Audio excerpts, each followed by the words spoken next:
Здравствуйте, уважаемые зрители! Я обещала вам снять видео про стерилизацию животных. У меня кот мужского пола. Значит, сегодня день X. У Марфеля сегодня рандеву у ветеринара. Это Месси. Что-то не нравится ему эта переноска. Он немного нервничает. Мне так кажется, он предчувствует недоброе. Ну, что остается сделать? Пожелать Марселю бон кураж. Сейчас мы едем в клинику. Я постараюсь вам там поснимать. Я обещала вам рассказать, сколько это стоит, какие нужны документы, как пройдет процедура и как потом будет чувствовать себя мой кот. Ну что ж, пожелайте бон кураж и мне. Поехали. Я работаю, но доход у меня небольшой. Моя зарплата не дотягивает до французской минималки. И соседка-француженка посоветовала мне обратиться в организацию, которая называется Диспансер де Гренобль для СПА. Это приют для бездомных животных, и также они заботятся об охране животных. Здесь работают ветеринары, которые оказывают ветеринарные услуги для слоев населения, у которых небольшой доход. Я уже отдала Марселя на стерилизацию. Мне дали заполнить небольшую анкету. Из документов мне понадобилась только моя налоговая декларация. Больше ничего не просили, не спрашивали. В анкете я заполнила свое имя, адрес, имя животного, телефон и e-mail. Все, больше никаких вопросов не задавали. То есть сейчас в 8:30 утра мне сказали забрать своего кота в 2:30. Если у меня предоставится возможность поснимать сегодня там внутри, конечно же, я поснимаю. Просто сейчас там очень много животных, и котов, и собак с их владельцами, и мне не совсем удобно доставать камеру. Ну что ж, увидимся попозже.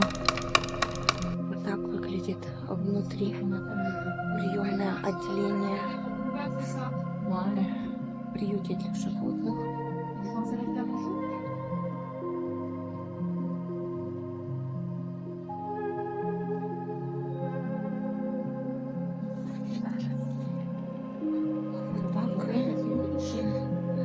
Операционные.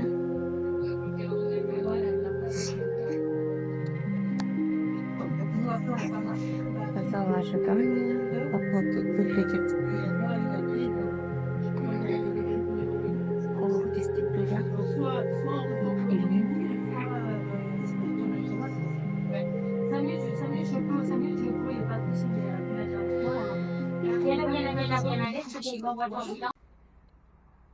Собрала я своего котика. Он уже отошел почти от наркоза, но еще очень слабый. Глазки у него красные. Марсик, мой зайка. Ну, по крайней мере, он не лежит пластом, шевелится. И сейчас мы едем домой. Врач сказала давать ему кушать, если он захочет, небольшими порциями, обеспечить ему покой и тепло.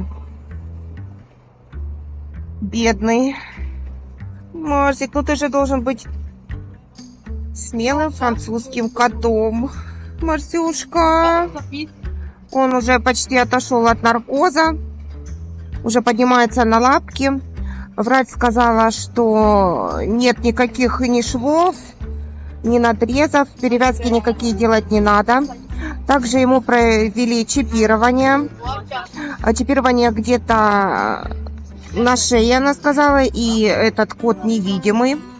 Также дали документы, сделали прививку ему. Сказали прийти через месяц на ревакцинацию. Ой, Марсик что-то там прыгает в переноске. Марсель, ты был храбрым французским котом? Как он вел себя с чужими людьми. Вообще у меня котик кусака. Набрасывается на руки. Ну, может, у ветеринаров есть свои подходы к животным. Если честно, я не знаю, как относиться к стерилизации. животных, потому что существует несколько мнений. Некоторые говорят, что нужно стерилизовать, некоторые против говорят и пишут: кастрируйте себя, не мучайте животных, вы не вправе вмешиваться в их здоровье и в их природу.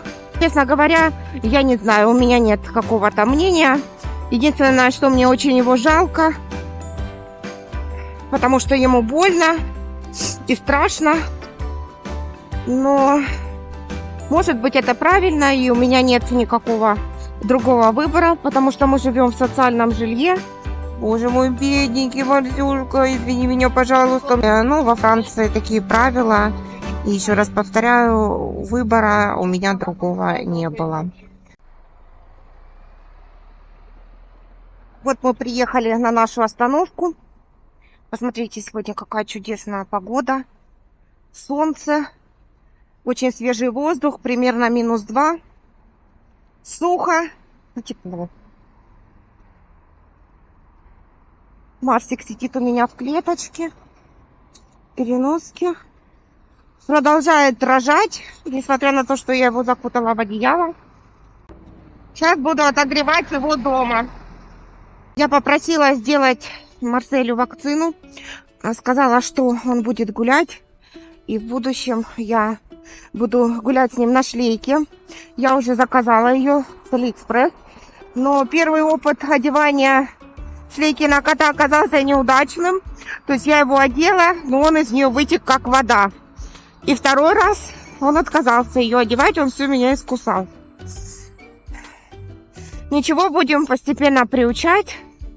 Котенок активный. Я считаю, что так как у него нет возможности самовыгула, я считаю, что нужно его выводить на улицу. Потому что я живу на 2-м этаже, он норовит спрыгнуть, хочется ему гулять, и если он спрыгнет, мне кажется, ему легче будет найти дорогу домой, и он не потеряется. Посмотрите, как у нас все перекопано, копают уже 2-й месяц. Я даже не знаю, что это они делают. Наверное, они прокладывают какие-то трубы, то ли с холодной, то ли с горячей водой. Но, к счастью, у нас за 2 месяца воду горячую отключили всего 1 раз. Я так думаю, что это меняют тепловые сети. Посмотрите, какая современная французская техника. Ну да, и запах канализации. Короче, может, они вообще все вместе делают. Не знаю. Немного неудобно. Здесь был пешеходный переход. Они перекрыли, приходится обходить. Марсик, гуляй. Гуляй, дыши свежим воздухом.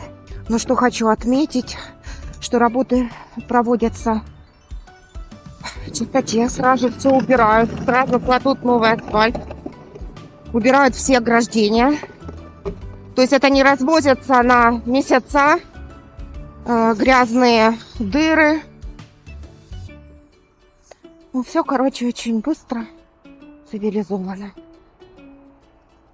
Возле моего дома вот такая небольшая беседка, где можно отдохнуть. Да, день сегодня, конечно, тревожный. Улыбаться мне совсем не хочется. Настроения нет. Котика жалко. Не знаю, как он сейчас себя будет вести. Захочет ли он кушать, или он ляжет спать.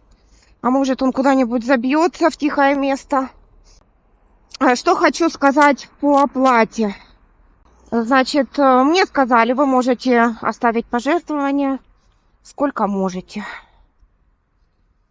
Все люди так и делали. Так же сделала и я. Оставила сколько могла. Так как это приют для бездомных животных и для малообеспеченных хозяев. Вот такой вот выдали блокнот с симпатичным котенком и с именем моего кота. Давайте посмотрим, что тут внутри. Значит, внутри мои данные, имя кота, Уже написано, что он стерилизованный. Особенно меня посмешило в анкете, когда попросили указать расу кота. Я написала, что он европеец, но явно не монголоидной расы. И также переводчик смешно перевел его окрас, написано «красный тигр». Вот, здесь похожи данные о прививке. Это типа паспорта? Или Это что? да, это типа такого паспорта. Это европейский стандарт, да? Да, это европейский стандарт. А тут что сзади? Ветеринарная книжка или что? Да, это ветеринарная книжка.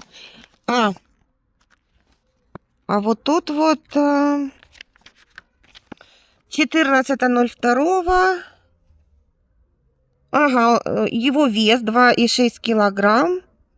Кастрацион плюс идентификацион. То есть это то, что они сделали кастрацию и идентификацию.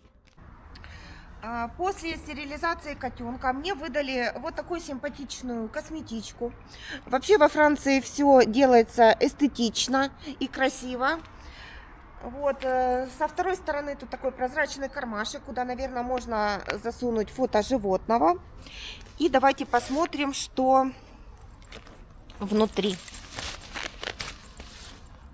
После того, как я отдала кота на стерилизацию, из клиники мне пришла СМС, где бы коту был присвоен идентификационный номер, и также с просьбой перейти на сайт icat.fr.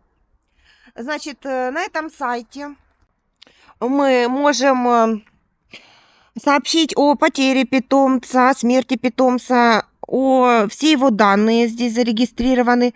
Вот. Также, если мы переезжаем куда-то, мы должны сообщить новый адрес, личная информация меня как владелицы, удостоверение личности моего питомца и смерть владельца моего питомца.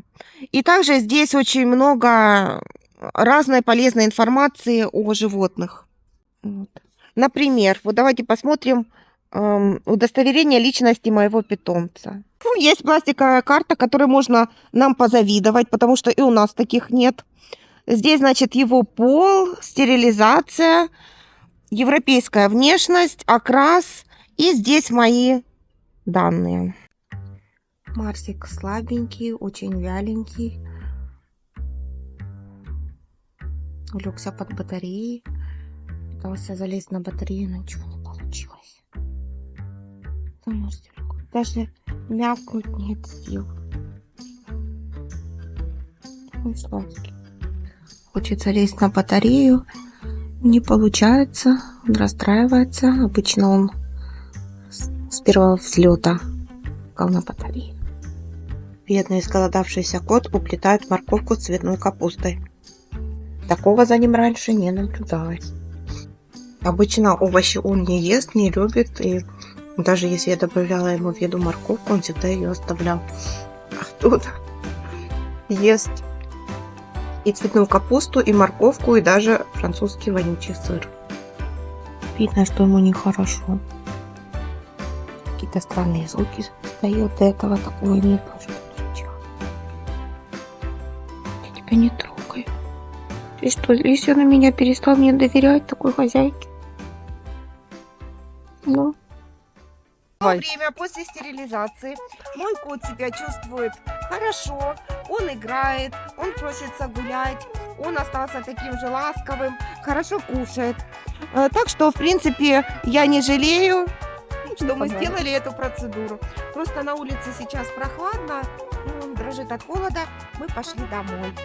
Подписывайтесь на наш канал, ставьте лайки, комментарии. Мы будем рады с вами делиться нашей жизнью во Франции. Пока, друзья!